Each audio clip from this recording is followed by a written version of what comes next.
Welcome back. With us in the studio is Dr. Nabil Zaki, who is a journalist, a political and an economic analyst and commentator. A pleasure to have you with us. Thank you. With us also this evening is Dr. عماد مهنا, who is a professor of political economy. A pleasure to have you with us. Thank you very much for having me. Gentlemen, the president is on his third state visit to Russia. I believe he's staying there for 3 days. It started yesterday, so he'll be leaving tomorrow. A number of issues have been under discussion. If we take issue by issue, let us first start with maybe one of the most, for us in this region, that we consider as the pertinent or the most important one, which is terrorism. We have a lot of militant factions dispersed all over the region, which are terrorizing and trying to take over, so to speak. President Vladimir Putin said that there is a dire, or he stressed on the need to form some kind of a regional coalition to combat terrorism.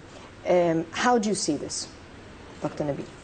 I believe that Russia is a very important ally in our battle against terrorism. Russia itself is facing a problem of terrorism inside Russia and some Russian Federation states. Yes. And maybe you remember that I just declared since some time ago that now they are trying to establish a so-called Islamic State in Caucasus, what we call the Caucasus. Caucasus. At the same time, according to my own knowledge, I learned that there are some money paid to some terrorists to kill those moderate imams in mosques inside some Islamic republics in the Federation of Russia, to replace them by extremist ones. And there are still the problem that some terrorists are trying to steer again this problem of Chechnya. At the same time, I believe that Russia is a very sincere ally in our battle against terrorism.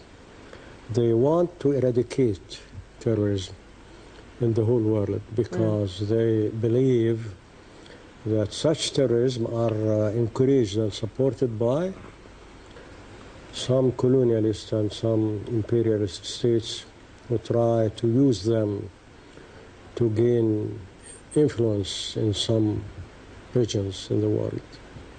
So I believe that Russia will help us in a very effective way in our war against terrorism. And I believe that it's a world war, not only here in the Middle East, but in the whole world. And they are trying, for example, to help the Syrians to combat terrorists. They don't believe that the real aim of those who are fighting in Russia is to overthrow Bashar al-Assad. They believe that their real aim is to destroy the Syrian state as a state. Why? Does it have anything to do with the fact that there are gas pipelines maybe passing through Syria? Because there is the second largest army in the region? There is a plan encouraged by the Americans, the Turkish, and the Qataris to destroy the states, to replace them with statelets, fanatic Emirates, or to fight each other. And I believe this plan is in favor of, this is the dream of Israel, to be the most powerful state, the only powerful state in this region. So how to weaken the others? By destroying the states, by disintegrating the armies of every state. That's what's going on now. Dr. Amin. I think the shift that Mr. Sisi has really managed to put on the world agenda in international relations has made the desire of the Russians to get into the warm waters. So he's really understood the European desires to get into the warm waters, particularly the Eastern Europeans, and he's meeting that with a proposal that they have to get involved in fighting terrorism. And I think, as Dr. Nabil said, the Russians are quite sincere when it comes to helping the Egyptians. Number one, because the Egyptians are, or Egypt is the biggest power in the region, and we can help them get into the warm waters of the Middle East. And number two, we can help them compact the desire of Israel to expand. And then on top of that, I think the trade partnership between Egypt and Russia will benefit a lot the Russians, particularly on the side of energy. So definitely in terms of compacting terrorism, I'm afraid that the issue on the Arab state will be quite difficult, because the constitution of the Arab League needs to be reformed, and the entire Arab region needs to be reformed, basically to allow the establishment of a military wing to the Arab states. And but this was decided on in this Arab summit last March. It was decided on, it's even a volunteer issue, that they would be forming some kind of a coalition, a joint force to fight those militant terrorists. The coalition is formed under the right to defend yourself against terrorism, but it's not as an Arab coalition as such. So, in other words, if we had some other countries in the region, they would have been allowed to get involved in the coalition. But what I'm referring to is the actual reform of the Arab League, to have an Arab army to either fight terrorism or to maintain the national security of the Arab region at large. So I think this is the case at hand at the moment, and I think the Arabs need to work hard on that, because that's the only way to combat terrorism. It's coming from different angles. We've got them in Libya, we've got them in Syria, we've got in the south, and it's really threatening the entire national security of the Arab region. Dr. Nabil, God helps those who help themselves. Yeah. And we cannot rely on someone to come and fight our in-house battle. Unfortunately, maybe some regimes' corruption, some regimes' lack of vision led to the rise of and the growth of those militant moves within this region.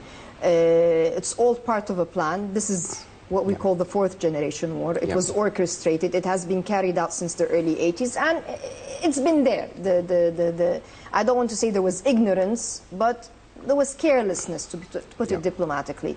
But when we hear that after we as Arabs decide to form this joint force in March, we were supposed to be signing this protocol of agreement in July. It's been postponed to August, and then earlier today we hear that it has been postponed indefinitely at a time when terrorism is really engulfing us. It's endangering the sinking of even a number of countries. The situation in Libya is, the situation in Syria is catastrophic.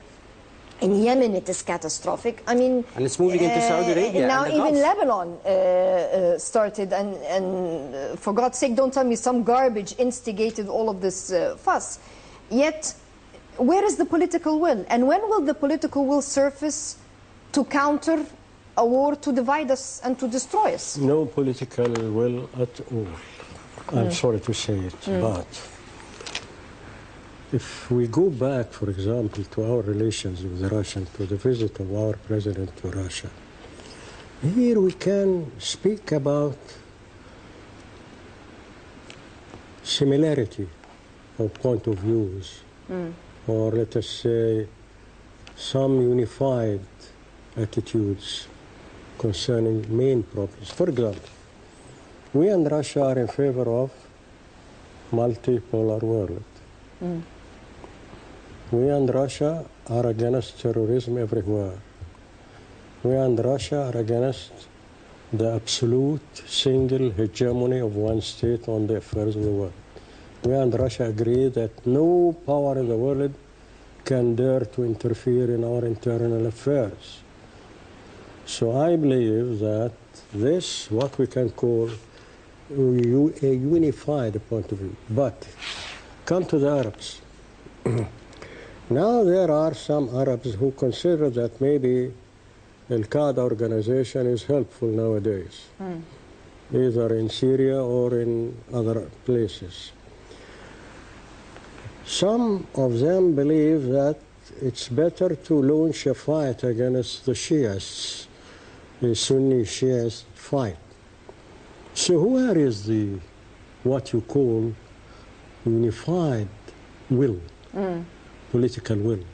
I don't find. Even at a time when we are really all threatened Yes. with destruction. I mean, some Unfortunately, people are saying that the geopolitical map Yes. of this region I'm sorry in to months could be say, completely different. yes, the proof. Take a look to Iraq, to Syria, to Libya. In Libya, don't forget that this Arab League helped the NATO to bomb Libya. And now you see the result, the outcome. Now we in Egypt, I believe that our president and our government took the only right attitude, the correct one, that we are in need, either in Syria or in Yemen, to achieve a political solution, to preserve the unity and the integration of the country, and to preserve the existence of the state, here or there. This is the only correct point of view nowadays if you take a look to what is the chaos in the Arab world. Who is believing in now in this, what I'm saying, or what our president is saying, and or our government is saying? I don't believe that. They don't believe in it, or they think they're too good to be dragged into it? No, I think that they are short-sighted. And I think that maybe they listen a lot. After the 4 years Listen a of lot to the American advices. I believe this. So the most important thing nowadays in the Arab world is just one thing, one principle: to follow a real independent foreign policy without being influenced by external foreigners, yes, by external factors. Yeah, that's the point. I believe that now the only attitude which is encouraging in our situation is that Egypt is resisting. They couldn't succeed in Egypt. Since they failed to achieve in Egypt what they did in Syria or Libya or Yemen or so on, so it means that the tide will turn against them. That's what I expect. Sooner or later, the terrorists will be defeated either in Syria or Iraq or Yemen or in Libya. Why?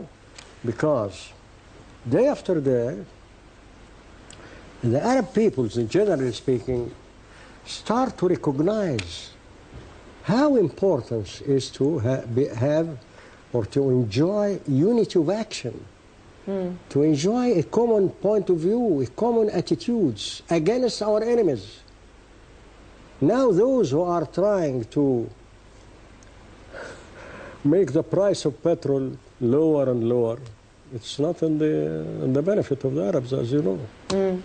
We are producers here of This is our bread and oil. butter. Yeah. Or for the Gulf, it's the bread and butter. At the Gulf, sure. I believe that we are in need of, now maybe you are pessimist yourself after this new piece of news about the joint Arab force.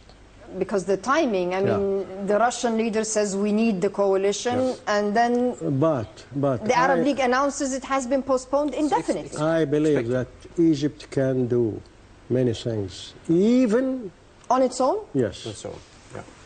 And I think that's the only way it's going to go, because it's always, and let me take from Dr. Nabil's point on the mega plan to divide the Middle East. The actual plan, and just if you allow me for the respected viewers, it was launched officially, given to Jimmy Carter in 1987, pushed into 78, 79, 80, starting the launch of it, and then the assassination of President Sadat, and then it was signed for by the Congress in 1983. And the Saudi king as well. Exactly. If you actually start with 1973, you find the first phase of the actual plan is divide the Arabs and kill the sheikh of the actual tent, which was King Faisal. Exactly. And then start from that, the conspiracy against Egypt after the peace treaty to divide the Arab world, and then start from there on the cultural invasion, the health destruction, and you see now reaching to the Arab Spring, to have nations without health, without administration, without education, without culture, and absolutely economically destroyed. And make the army the last phase to end with, after destroying the actual population in terms of culture and education. This is what we're having at the moment. The Arabs don't understand what's going on. They see things differently because culturally the Arabs are destroyed. The problem here is that the Arab League needs to be reformed because we need a solid foundation. We've been talking about this for years. Unfortunately, it's the only way to have a legitimate power to actually defend the Arab national security. Because at the moment, this coalition is formed under the self-defense. You know, the clause of the self-defense. Don't we need the self-defense? At the moment, we do. Doesn't Syria need self-defense? Doesn't Yemen need self-defense? Don't we need self-defense? Absolutely. You still have a lot of the Arabs still think that it's away from them, so they don't have to get involved, and some don't see it at all, and some that realize the danger, like Egypt. And in the end, I agree with Dr. Nabil, Egypt is going to have to move on its own, and this is exactly what's happening. The Arabs don't realize. And let me, if you allow me, give an example. Saudi Arabia and United Arab Emirates are the cause behind the Yemen problem because they supported Ali Abdullah Saleh. You know, when the revolution took place, and now he's fighting Hadi Mansour with the Houthis. So we create our own problems. This is the problem. And I think that is because of the lack of understanding, the lack of actually measuring the actual situation at hand. I don't think a lot of the Arabs don't understand, or I think they don't understand what is going on at this point, but it's definitely the mega plan to divide the Middle East, reaching in the end with 88 countries, and Egypt is the only one that understands that and took a proactive steps or measures to actually foresee, and that's what happened in June 30th, that basically saved the entire Middle East. So we're hoping in the next few months, quite quickly, we need to look at the cultural awareness and cultural understanding to get the Arabs on a ground level, the population, to understand the conspiracy, and that's the only way they will basically pressure their regimes to take corrective actions. With us on the line is Lamia Mwafi, who is our correspondent in Moscow. Lamia, can you hear us? Yes, I'm here with you. Lamia, could you just give us an insight as to the latest developments in the president's visit to Moscow? Has anything been signed thus far? After the press conference, what are the developments? Let me emphasize first about the main points come out from the press conference. It was between President El-Sisi and the Russian President Vladimir Putin. During the summit and press conference, they tackled many things. First of all, establishing the Russian industrial region in Suez Canal. They also discussed increasing cooperation in tourism field. As we know, Egypt is one of the most best destinations that Russian tourism also would like to come. Both leaders also discussed Egyptian-Russian military cooperation. They discussed also the Russian agricultural imports from Egypt, especially after the sanctions that the European Union imposed against Russia. It was a very good summit and very press conference. Here, the political leaders and people from the media, all of them are optimistic from the outcome of the visit of President Sisi for more cooperation between Egypt and Russia during the next period in all fields, in economic fields, in the political fields. They are very optimistic. After the President Sisi finished the press conference, he went back to stay here in Russia. He also had a meeting at the morning also with the King of Jordan, His Majesty King Abdullah ibn Hussein. They tackled the mutual relation and putting the economic political field. They also tackled the situation in the region. King Abdullah and President Sisi tackled what happened, the Syrian crisis, with the Palestinian problem and what's happening in Libya, Iraq, and also the terroristic action from ISIS. President Sisi, at the end of the day, met with the Vice Prime Minister, the Russian Vice Prime Minister, Wodor. They discussed the mutual cooperation between the two countries. The Vice Prime Minister of Russia is welcome President Sisi here. He says the mutual relation and the many visits between Sisi and Putin will help a lot for increasing the cooperation in the economic field. Let me say at the end that tomorrow is the last day for the visit of the President Sisi to Russia. He also has a very, very busy agenda tomorrow, and then he'll go back safely to Cairo. Lamia, is there any developments pertaining to the nuclear power plant in Dab'a? Yes. Today, President Sisi and both of them say they cut a lot of steps about this project. They are very optimistic about this project using the economic nuclear power for safety fields. Many meetings will be held in this project. President Sisi and President Putin, both of them are very optimistic to cut a long period in this project. And any news about the Euro-Asian trade bloc, about Egypt entering that? Is there any news about this? Did we sign any protocol yet? Yes, we also concentrate on this today, and we see during the next period, during maybe many months, they will tackle on this issue, and they will increase the cooperation between Egypt and the Asian Russia. Lamia Mwafi, our correspondent in Moscow, thank you very much for your fruitful input. Gentlemen, one of the highlights of the talks as well was the situation in Palestine. President Putin said that it is necessary to take tangible steps towards the formation of a sovereign, independent Palestinian state. Of course, we know everything about the Russian attitude since a long time. The Russians used to support the Palestinian rights. Used to support the plan to establish a Palestinian state, and its capital is Eastern Jerusalem. Still, the Russians are there supporting this aim. But allow me to tell you that I'm not, in spite of that, I'm not optimistic at all concerning the Palestinian question. Why? First, there are no Arabs. The Arabs are busy fighting each other, as you see.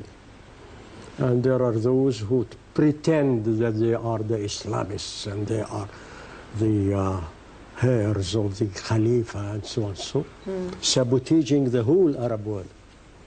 Nobody now is taking care about Palestine. Nobody is even thinking about Palestine. That's why this is a golden opportunity for Israel to do what it likes to do, to liquidate the Palestinian question as a whole.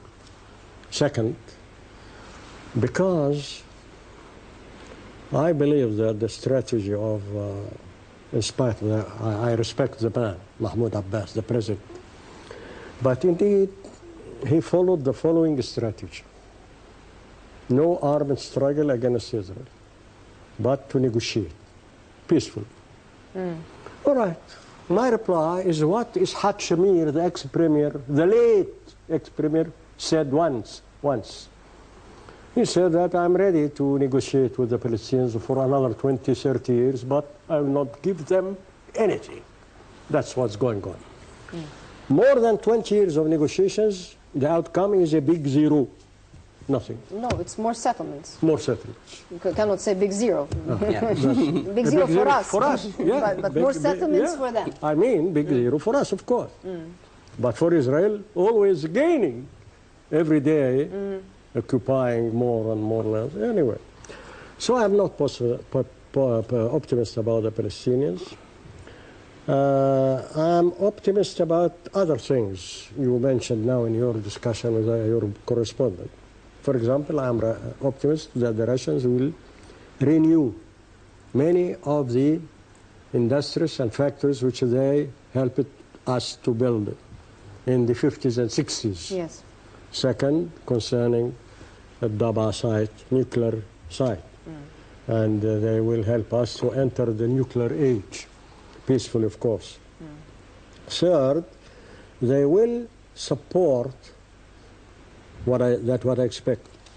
Joining our membership in the Security Council. Yes. And I have more ambition that one day after we go ahead in our progress in the new Suez Canal, to demand to be a member in BRICS group and Shanghai Club. That is more important. Very optimistic. Yes. Well, for me, I think the Arabs need to help themselves, and that's your words. I said God helps those who help absolutely. The world respects the powerful. And I think the Arabs are quite weak. They divided.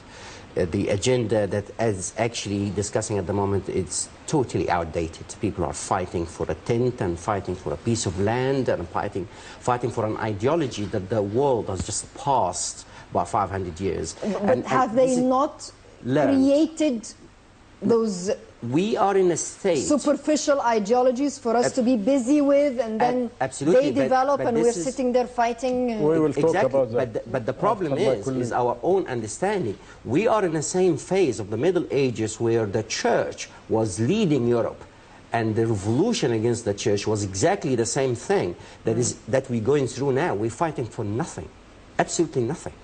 And in the end, you find that people are fighting, and where are the benefits? Can I ask you a question? The Palestinian question, to my knowledge, has really been progressing, if we can call progressing, until the late President Yasser Arafat. And then all of a sudden, Hamas surfaces, and the question or the issue goes down. This is exactly the implementation of the mega plan. The mega plan that the colonial powers created is actually implemented by the my question citizens. Is who created Hamas? Israel. Yeah. Jacques Shamir that was my question. Admitted this fact to Arafat. Absolutely. He said it. We established Hamas. He said it to Arafat. Arafat told me told me personally, that Rabin, the ex-premier, told him, we made a mistake. We established Hamas. Yes, they did. To fight against Fatah. That's what he told him. It's a fact. To fight against a Palestinian state. Absolutely. It's the fourth generation. It's exactly because Fatah the same was thing. The leader in that this is what I'm saying. It's the actual mega plan from 1981, since the assassination of President Sadat, is being implemented on the own citizens of the state. So they employ people that are actually doing it. Has it been from 81 or since the creation of... No, 81 was officially launched by Jimmy Carter, and now you find the man that we call the pigeon, or the pigeon of peace, Jimmy Carter. He's actually the manager, the implementation manager of the mega plan. That's why in any fight on land, you find Jimmy Carter is there. And in 1979. So the fact here is, and I understand your question, is the problem is, it's fully published, but we don't learn. They told us, we're going to divide you from 56 countries into 88. They told us that we're going to divide you based on ethnic differences. They told us. It's quite clear. The honeymoon with Iran right now, after so many years of struggle with Iran, is going to be the next knife to divide the Middle East. Another tool being used? Absolutely. I see it as the tool that will divide, will be the knife to slice the Middle East. And that agreement will be basically giving Iran a free hand to support Houthis and drag more into the armies, the Arab armies, to basically keep them busy. So it's an agreement. We have with us on the line Dr. Yuri Zenin, who's a senior researcher in the Russian Ministry for Foreign Affairs. Dr. Yuri, can you hear us? Yes. Dr. Yuri, could you tell us how would you describe Russian-Egyptian relations, especially vis-a-vis the efforts to combat terrorism? What can Russia do to help us combat this regional phenomena? I think that this visit is the fourth visit of the Egyptian president to Russia, and they were also fourth meeting on this high level between two presidents. And I think that according to the press conference which were organized after the meeting here in Moscow, there were some I can make some comments on this matter. First of all, this is another step to find more and more spheres in bilateral relations between Moscow and Cairo, including the cooperation in the sphere of economic, commercial, and military affairs. That is why the two presidents confirmed their commitment to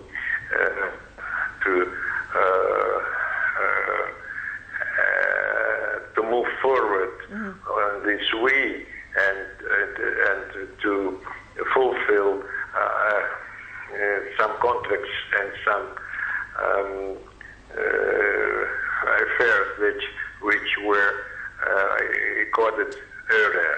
It concerns also the project of building of atomic station for production of electricity in the nuclear power plant in Egypt. Yes. They confirmed also their commitment to activize their efforts in the fight against terrorism as the very dangerous phenomenon for this area in Near East area. And that is why also President Putin also put some described the aims of Russian initiative to form the wide anti-terrorist front, including all the players, all the main players in the Middle East, including Syria also. They also discussed also the problem of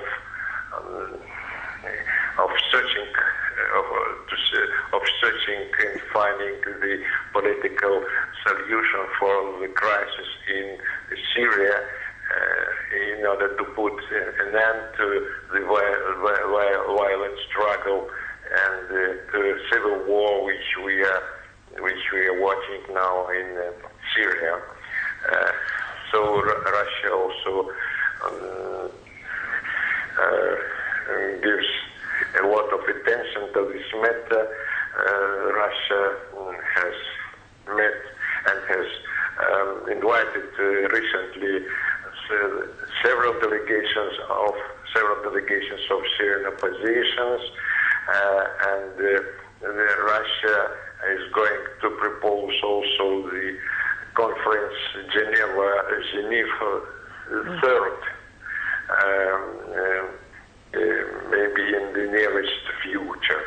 I think also that they were also, we can say that the discussions and the meetings between two presidents also were marked by the atmosphere of sincerity and business-like sincerity and in business way, and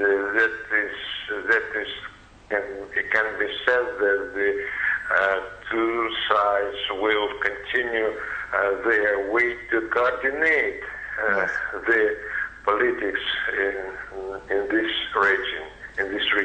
Dr. Yuri Zenin, thank you very much for your fruitful input on daily debate. Gentlemen, we have a few minutes to wrap up. Yet one thing remains essential to discuss, and that is what does Egypt need from Russia really right now in terms of we know on the economic side it's in various spheres, especially in the nuclear sector, but before that there is a point you mentioned about Iran. I want to say something shortly. Go ahead. Iran succeeded, and we have to admit that. I believe I had a hope. I wished that Egypt could do the same thing as Iran did. You know, we started since in Chas, since many years. 1.5 years away from the Israeli plant. Project. 1.5 years. But we didn't continue under the pressure of the West. You know that. Now, instead of what is going on, the Arabs are crying loudly, oh, Iran is now a danger and so, and Obama will divide the Arab world with Iran and so and so. Iran and Turkey. Instead of that, why the Arabs do not demand and make pressure, and it's a high time to do that, upon not only America but the whole international society, to do with Israel the same as they did with Iran. Why not? Or allow us. And to oblige it to sign the treaty. But Israel has not signed the treaty to forbid the nuclear weapons. Exactly. We went and signed. So the actual fact we signed was something an option? Not to sign, at the time it was. We were a year and a half away from the gap between Egypt research and the Israeli research. That's enough concerning Iran. All right. Yeah. Concerning your question, we can do many things. We can do many things. Of course, the Russians want Egypt to be a strong country. That's clear. Because they consider that the stability of the Middle East depends upon Egypt. To have a Middle East not lackey to the foreigners means that Egypt is strong. That's the dream of the Russians. But I want here to finalize our chat, to be optimist. I believe that we have many things we can do. We can do many things. For example, we must revive the non-alignment movement. We must revive the Afro-Asian Solidarity Organization. We must revive the Islamic Organization, Islamic Conference Organization. We must revive the Arab League. This is the last hope, of course. We can do many things on the international arena. We can be influential, more and more than that. And the world will listen to us. Why? Because we are speaking now, what can I say, in a modern language, in a progressive language, you know, modernized, civilized way. We are in favor of peace, stability, We are against terrorism. We are against violence. We are against the interference of any country in the internal affairs of other country. We want security and independence. But that's all what we this want. does not go with the overall agenda. We have to do this. In It's the right spite of time. any obstacles, if we are serious. If we are serious. That's what I think. I think we can definitely go with that, but I still say the military equipments will make it heavier for us to basically achieve what we want. Being a strong country, we need to progress on that, and I think President Sisi, to some extent, believing in that. We're looking now on the aircraft carriers. We're looking at modern the Rafale. We're looking at new Marines. So I think the world respects technology. Exactly. So this is what we're going. It's the age of developing the armed forces. Number one. Number two, as a passage to walk through. I think we've got 5 parallel things to move through with Russia and the others. Number one is the military strength. Number two, culture. 3, education, economy, and the administrative reform. Because we need people in government that can drive development, that they have an open mind. And I think the development inside Egypt as a country, through the administration, through the culture, through education, through the army, we will be able to be a strong nation to enforce our own agenda, because the world respects only the powerful. The world doesn't respect the peaceful man, the sheikh. They will step over him. So I think we need to go back. And I think despite the problems that we had in the 50s, they were scared of Nasser. And last thing on Russia, I think the World Bank has evaluated the economic development of Egypt in the 60s. In 1969, $1.4 trillion. That's the 1,200 factories that were created during that time. And the Egyptian economy was equal 3 times the economy of South Korea. And this is what was sold during Mubarak time. So I think we need to rebuild that from that point. Being strong, economically stable, we've got our own education and culture on the right track. I think the world will be afraid of us. We don't want the world to respect us. We ought to love us. We want the world to respect our will because we're powerful. Yes, definitely. Gentlemen, unfortunately, our time is up. I'd like to thank you both for your fruitful input. And one thing remains clear: God helps those who help themselves. Absolutely. And until we really believe in that concept and enact upon it... But the change is coming. But we have to do it collectively. It cannot be just Egypt or just whatever. Right. I mean, it really has to be a collective effort. Right. Since it's regional security, it's not just individual national security. Again, I'd like to thank you both for your fruitful input. I'd like to thank you, the viewers. Tomorrow, another day and another debate, and good night.